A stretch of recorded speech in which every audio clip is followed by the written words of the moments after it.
This is United Network News with Sunny Galt, Calen, Kimberly Gogan, and our field messengers from around the world. Here's today's real news. It's Monday, September 1st, 2025, and here are today's stories. A decades-old U.S. trade rule that let billions in small overseas packages enter duty-free has expired, and now shipments to the U.S., along with online shoppers and businesses, are feeling the impact. Military veterans are coming home, but for many, the fight isn't over. More than 500,000 face post-traumatic stress disorder each year, and long wait times for therapy mean pills are often the fastest and sometimes the only option. The Tombstone Industry has faced its own challenges, with granite deliveries delayed and death rates surging during the pandemic. One expert shares what it took to keep memorials moving. Across South Korea, a growing wave of social isolation is affecting both the young and the elderly, raising urgent questions about mental health in a world dominated by screens. Press freedom is under fire worldwide. A new report shows more than 4 billion people live in countries with very serious restrictions. But efforts like the European Media Freedom Act are pushing back. In Spain, a giant metal heart is capturing plastic corks and hearts, helping children with disabilities while supporting the environment. And in Uganda, a tiny family farm is keeping tradition alive, delivering fresh milk twice a day to local residents, proving small efforts can make a big difference. On August 29, 2025, a long-standing U.S. trade rule known as the de minimis exemption officially expired, closing a loophole that allowed billions of dollars worth of small packages from overseas to enter the country duty-free. For years, this exemption quietly shaped how Americans shop online. But now that it's gone, both consumers and businesses are bracing for change. De minimis is a Latin phrase meaning too small to matter. In practice, it means if a package shipped from overseas was valued at $800 or less, it could enter the U.S. without tariffs or lengthy customs checks. For American shoppers, that was huge. It meant you could snag a $2 top from Shein or a $10 gadget from Temu and have it shipped straight to your doorstep, no hidden fees, no customs paperwork, no delays. By 2024, more than 1 billion packages a year, about 4 million every single day, were entering the U.S. under the de minimis rule, according to a White House fact sheet. While consumers love those deals, the loophole had some serious downsides. Billions in tariff revenue went uncollected. U.S. retailers complained it gave foreign sellers an unfair edge, and customs agents were swamped by the sheer volume of packages. The system also made it easier for counterfeit goods, and in some cases, even illegal drugs like fentanyl to slip through unchecked. What was once a practical cost-saving measure was now a major weak spot in the trade system. No country leaned on the de minimis exemption more than China. In 2024, the Chinese government officially reported about $23 billion worth of small parcel exports to the United States. Economists at Nomura Holdings, however, estimate the real number was closer to $46 billion. De minimis is a little-known loophole in U.S. customs law that allows China to ship hundreds of millions of packages valued under $800 into the United States without inspection, information disclosure, or duty payment. I think people don't realize that almost 62.5% of these de minimis shipments, they come directly from China. This is not, this is a one nation problem. 62.5% of the shipments coming directly from China through de minimis. It's a one nation problem. The value threshold was originally set at $1 and meant for small trivial items that tourists brought back from foreign trips. But in 2016, Congress increased the de minimis threshold to a staggering $800. According to the U.S. Customs and Border Protection Agency, imports using the de minimis loophole include high-risk shipments that may contain narcotics, merchandise that poses a risk to public safety, counterfeits, or other contraband. They don't have to do any testing. They don't do any testing to UL standards. They don't pay any import duty, and they don't pay any Section 301 trade war duty.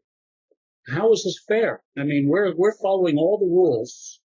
We take the rules very seriously. Some we agree, some we don't, but we follow all the rules, and these companies are bypassing. The end of the de minimis rule was part of President Trump's broader tariff fight.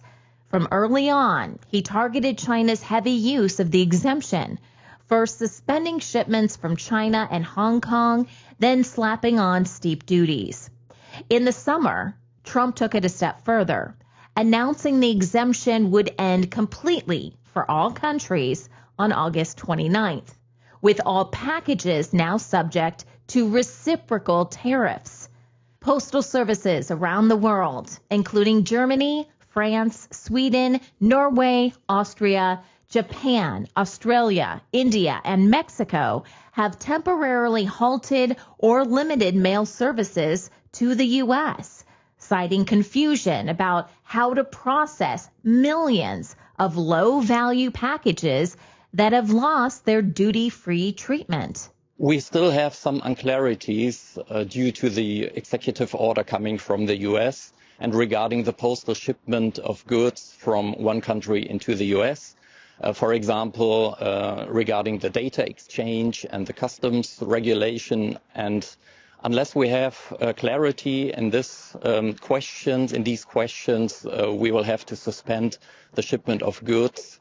I think it is important to underline that all our members who have even announced the actual suspension of the traffic, it is close to 20 members so far, and more may come in the next days. They all talk about temporary suspension. So the idea is to return to this new normal as soon as possible. Nevertheless, the development, the testing and the implementation of the new solutions which comply with the new requirements takes time. While private carriers like FedEx, UPS, and DHL Express continue to operate, they are also adjusting to the new tariff structures and customs procedures. For U.S. shoppers, the end of the de minimis exemption means cheaper deals from overseas might not be so cheap anymore. Packages will now go through customs and face tariffs, which could slow deliveries or even cancel some orders, making it harder to snag those low-cost items.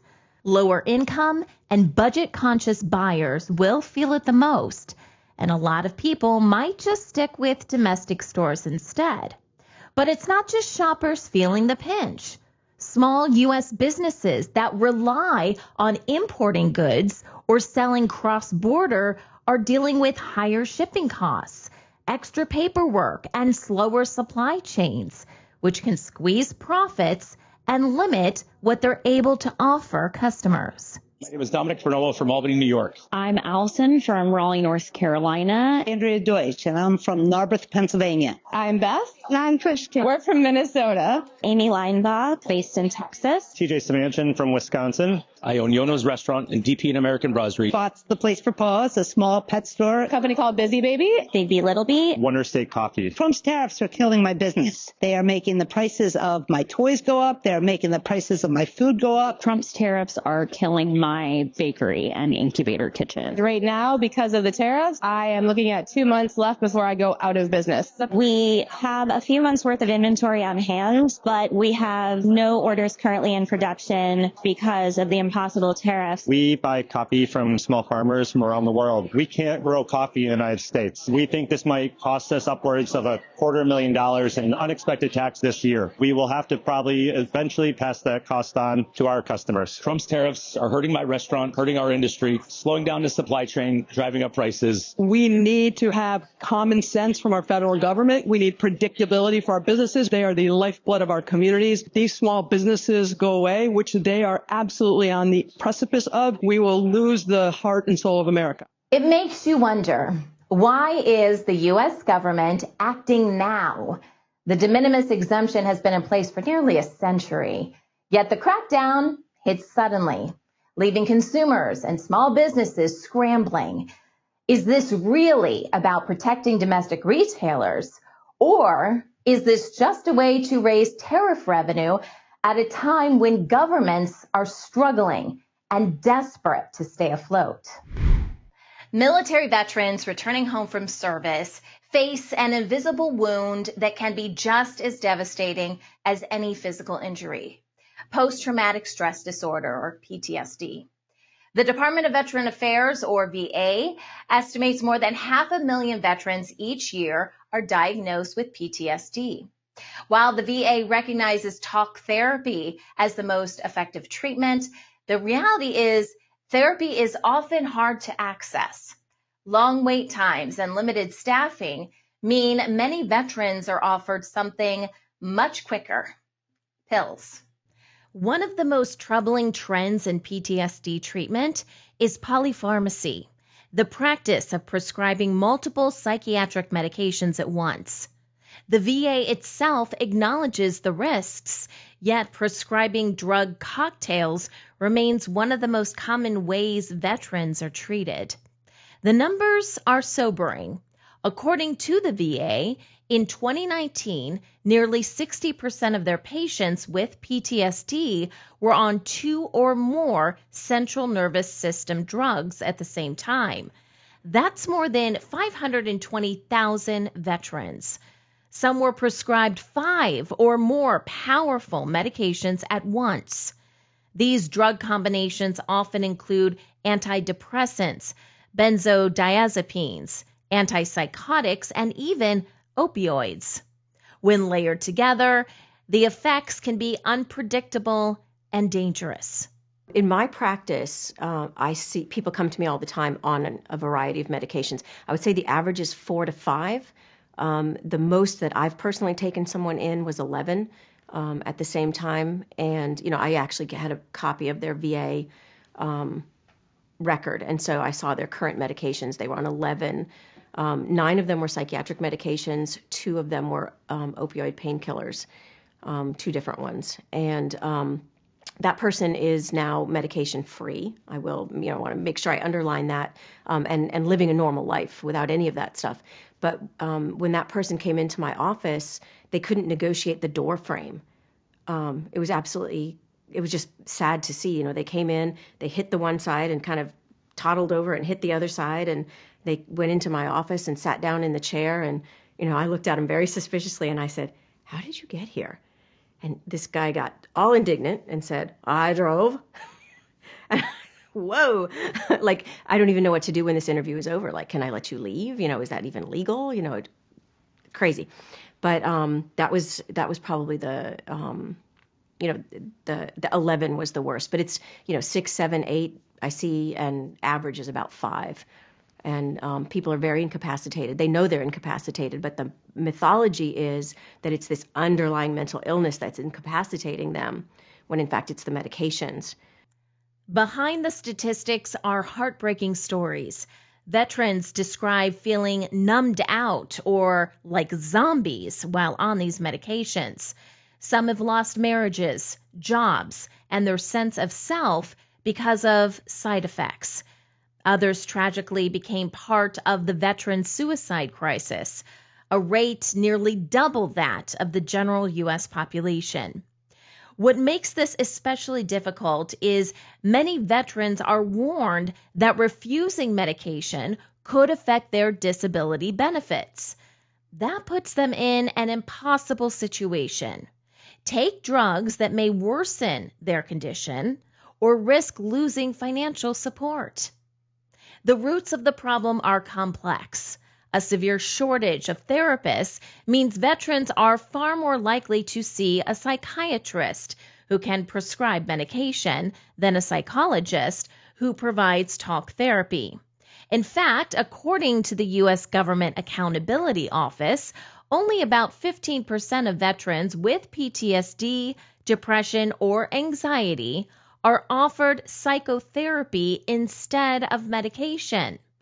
Add to that the systemic pressures of overloaded caseloads, where writing a prescription is far quicker than arranging weeks or months of therapy, and the reliance on medication grows even stronger. Finally, there's no single drug that effectively treats PTSD.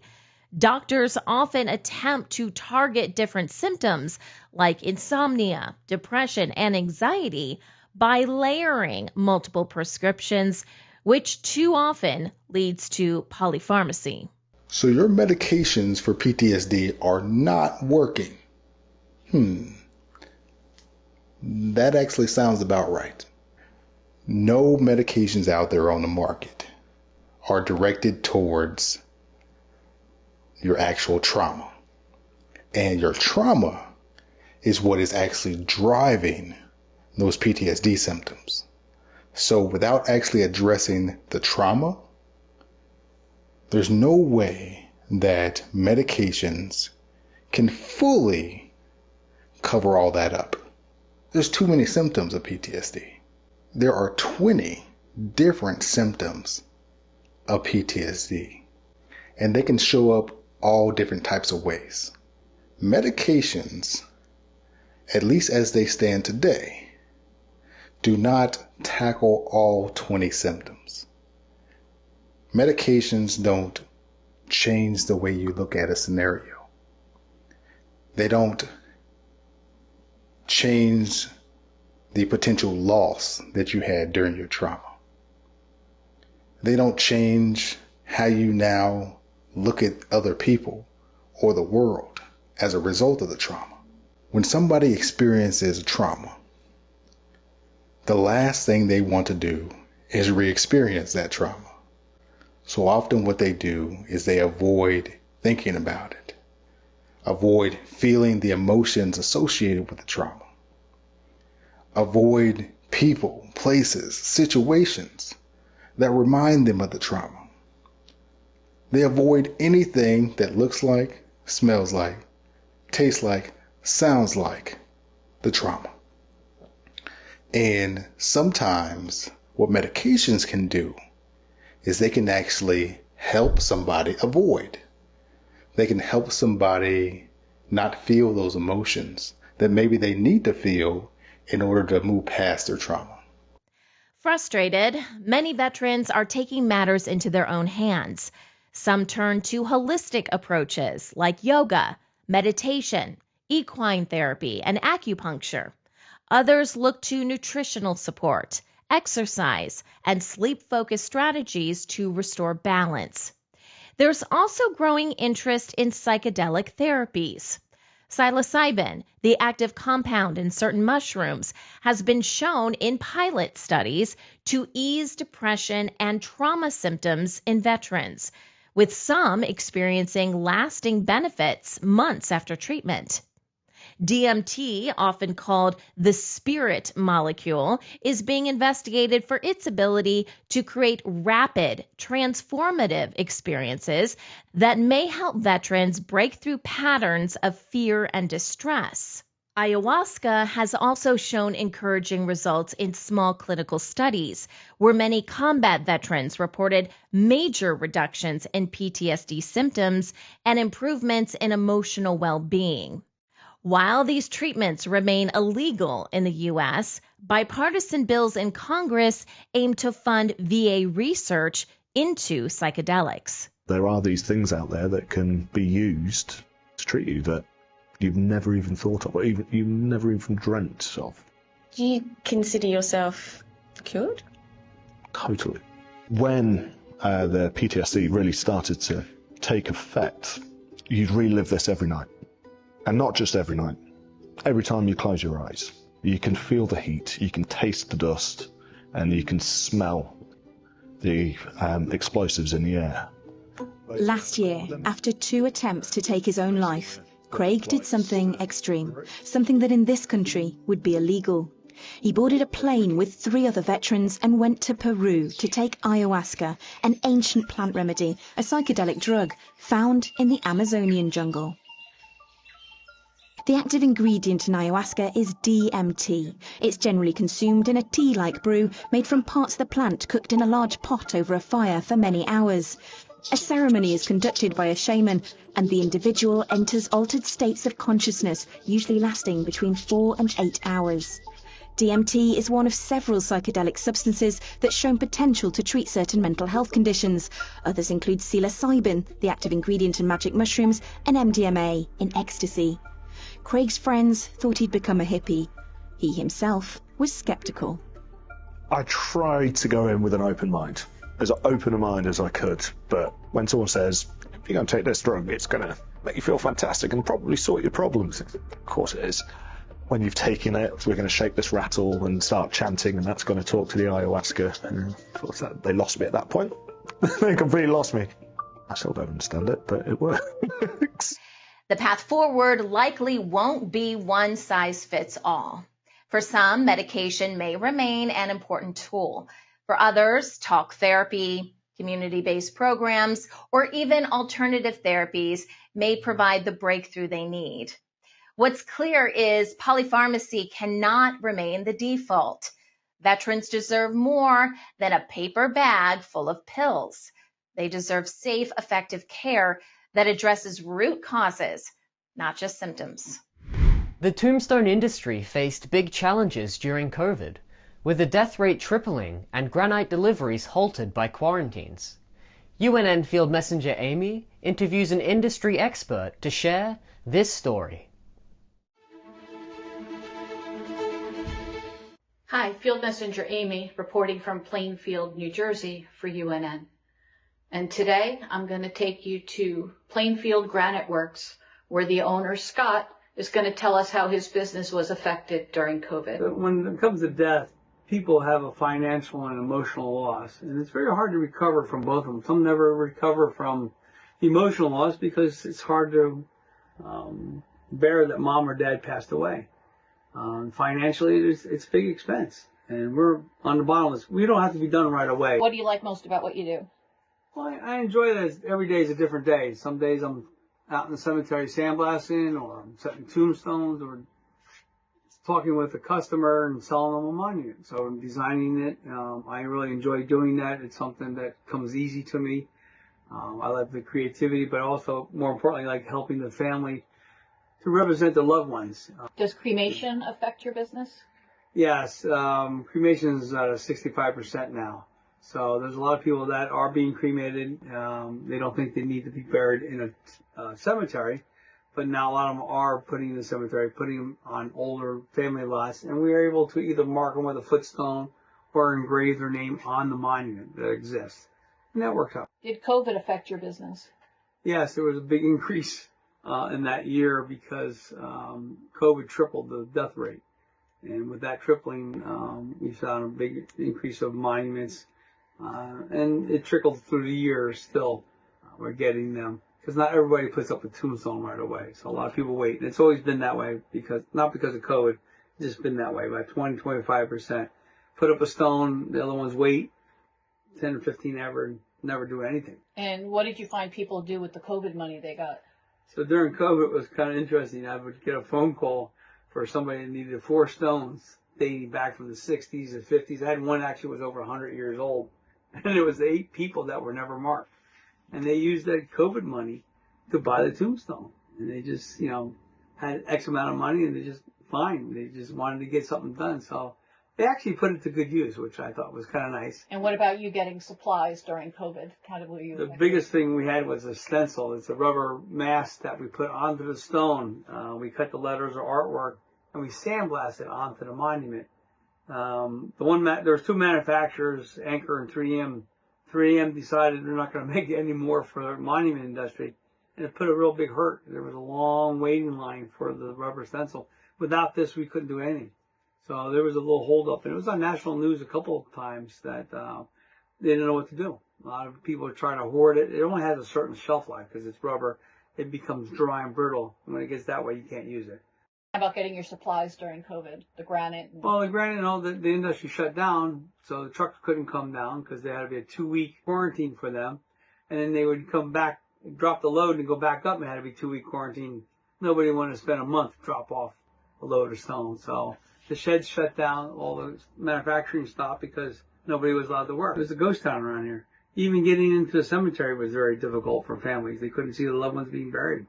And emotionally, that hurt a lot of people. Thanks for watching. See you next time. Amino acids play a vital role in maintaining your overall health and well-being. Not enough amino acids and protein daily can result in brain fog, hormone imbalances, digestive issues, cognitive function, lack of energy, lower immunity, decreased muscle strength, and much more. That's why we created our amino acid complex, packed with 21 free-form, easily digestible aminos that skip the breakdown and go straight to work energizing your mind and body. Used by athletes, vegans, and high performers. New Earth's amino acid complex helps your mind and body recover, rebuild, and renew daily. Subscribe now and optimize your life. Hello, I'm Susan from Sweden. Mwanda Michael from Eastern Uganda, Africa. Hi, I'm Tim from Vancouver, Canada. I'm Titeshwar Fagao from Manipur State, India. I'm Agumba Obasi from Southeast Nigeria. Arnaito Chakrini from Western Uganda, Mbarara. At United Network News, you are the news. My name's Christina, Field Messenger, report first one in the hurricane down here in Southern California from Mexico. Real people reporting real stories from all around the world. At UNN, our field messengers are changing the face of news. This is Jason from United Network News. We're going to be doing some aircrete building with new technologies that allow us to live in comfort and also off the grid. Take the next step in changing the way the world gets the news. Become a UNN field messenger today. I am Michelle from South Africa, and we are the United Network News. I am United Network News. I am United Network News. If it is going to be, then it's up to me. If it's going to be, it's up to me. Si va a ser así, depende de mí. It's up to me. It's up to me. It's up to me. It's up to all of us. We're UNN. South Korea has been facing a growing issue of social isolation, especially among younger and older generations. Intense academic and work pressures, combined with the rise of digital interactions replacing face-to-face connections, have left many people feeling more withdrawn. This has sparked important conversations about mental health and the need to reconnect in a society that's always on the go. One major factor behind this isolation is the breakdown of traditional safety nets, like stable jobs and family support, which once helped people manage life's challenges. For many young adults, finding steady employment feels like an uphill battle, leaving them stuck in temporary jobs or unemployed altogether. In fact, statistics show a sharp rise in young adults categorized as resting, with the highest levels recorded since 2010. The pressures of navigating an uncertain future are taking a serious toll. A 2024 study on youth isolation shows a strong link between loneliness and mental health issues like depression and suicidal thoughts, even for people who aren't socially cut off. Many feel surrounded by others but unable to express themselves or be understood, especially young women living alone and men struggling with societal expectations. Close to 2 in 3 socially isolated 9 to 24-year-olds have considered suicide, based on the government's first nationwide survey of its kind, with just under 20,000 participants. The survey narrowed down on young Koreans who'd not been at school, university or work for 3 months or more. It excluded those who might be in that situation due to disabilities. Over 5,400 met the official definition of reclusive, the majority of whom were female, though it's not clear if that's because boys were reluctant to express themselves as candidly or due to other reasons. A more focused survey of over 2,000 reclusive respondents discovered that more than 6 in 10 had thought about taking their own lives. Only a quarter of them were even eating regularly, and most weren't sleeping normally. Perhaps most surprising was the role of families, or lack thereof. Nearly 30% believed their relatives weren't even aware of their isolation, and more than a quarter thought their families didn't view the situation they were in as being serious. But over 7 in 10 did say they wanted to change, and most had tried to do so. While the focus often falls on younger generations, seniors are also deeply affected. South Korea's aging population, smaller families, and competitive culture have led to a rise in loneliness among older adults. Many now live and even die alone without family support. Urbanization and the shift toward nuclear families have contributed to an increase in lonely deaths, with more than 3,600 cases reported in 2023. To address rising loneliness, Seoul has launched an ambitious $322 million program called Seoul Without Loneliness.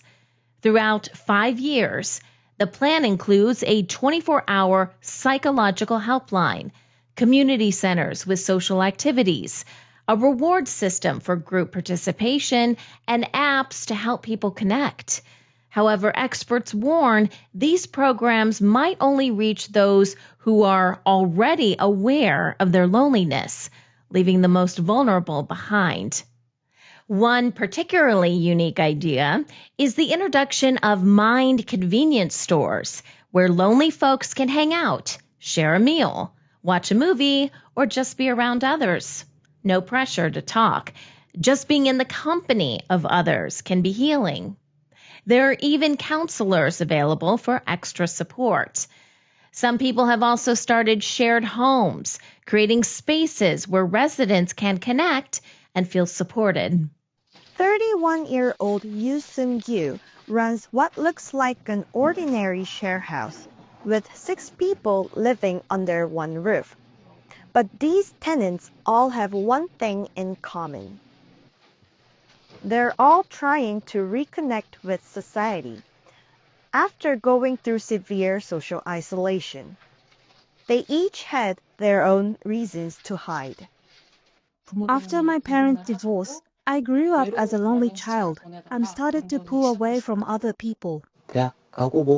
After finishing military service in university, I still couldn't find a job. I felt different from my friends. But isolation also fosters loneliness, anxiety, and shame. The hope is that by coming together, they can form a community that understands what they're going through. It's important to speak honestly about one's feelings here. Even saying what you don't like will help build communication skills. Reclusive lifestyles aren't unique to South Korea. They're common in many developed countries. Experts believe this trend often accompanies economic growth.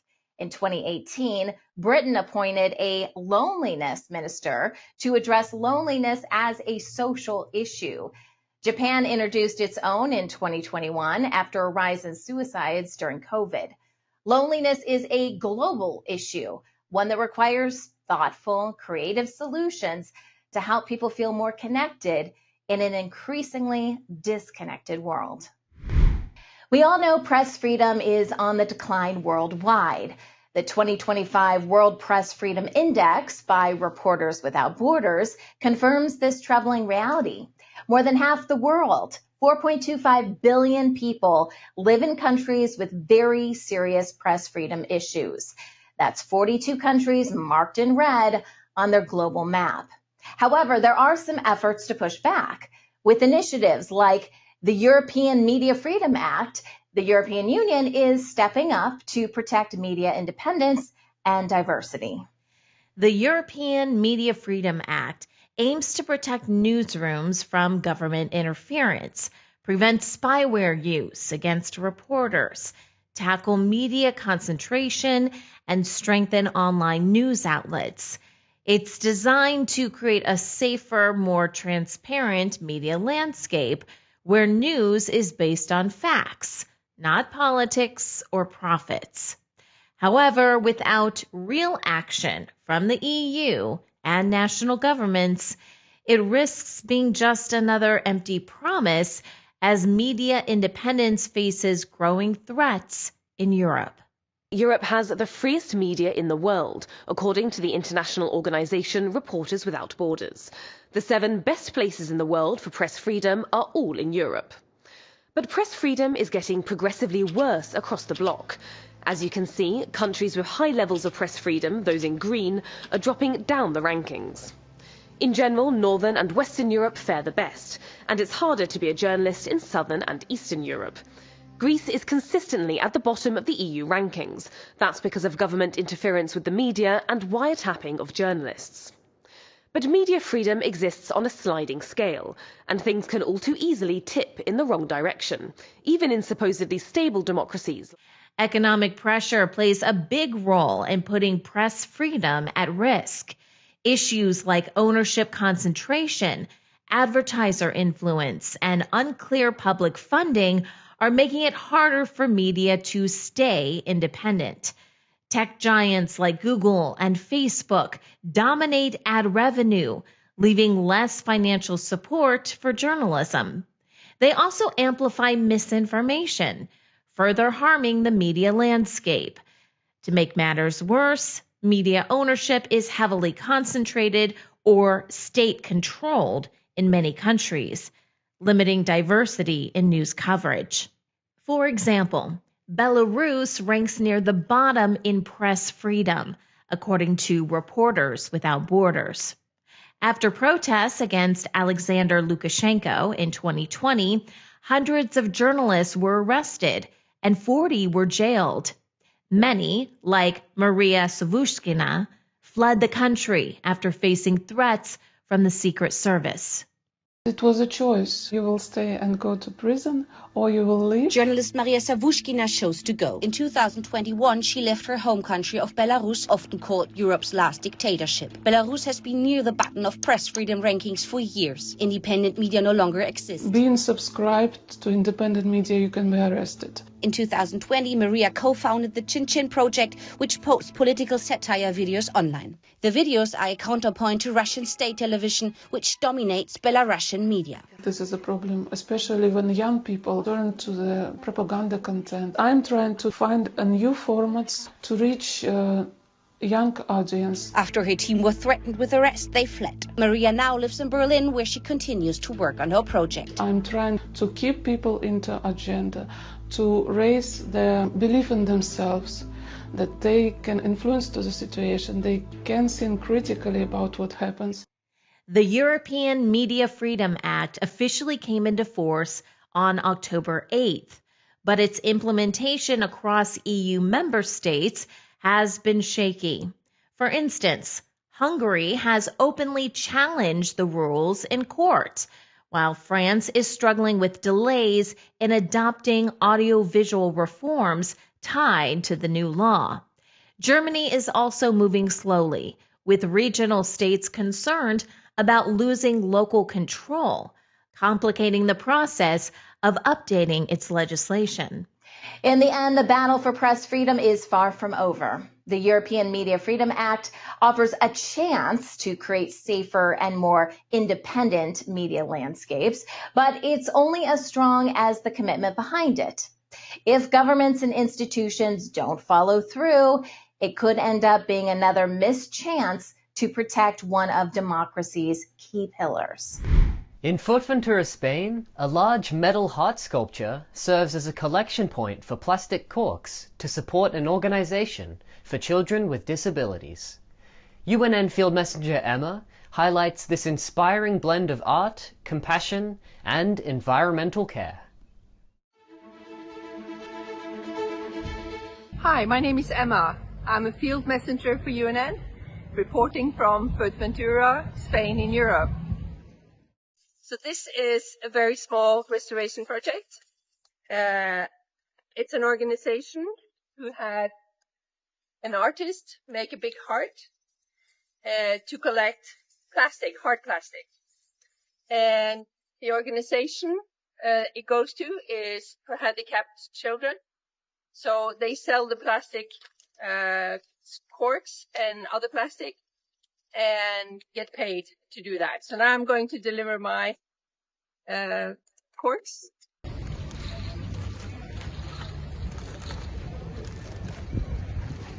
Then I've done my duty. Yes, you can recycle plastic corks and they are collected in different ways. I really like that someone makes an effort to collect plastic to avoid them from ending up in the landfill. This metal heart structure is sponsored by an art school and one of their students. The text on the heart says, "The heart is a symbol of kindness and solidarity. When you're an artist, you have two hands, one to help yourself and the other to help others." The artist's name is Moses Alfonso. And the sculpture is from an artistic education. And they said that transforming teaching and learning sculptures is artistic education as a tool that transcends mere creative expression. Through this art, students develop practical, reflective, and critical skills that help them understand the world from multiple perspectives. So, and then a comment on the log paddocks that have become a trend that has taken off really all over Europe. They are normally put on bridges, but we don't have any bridges here on Fuerteventura, so the heart became the next best place to do that.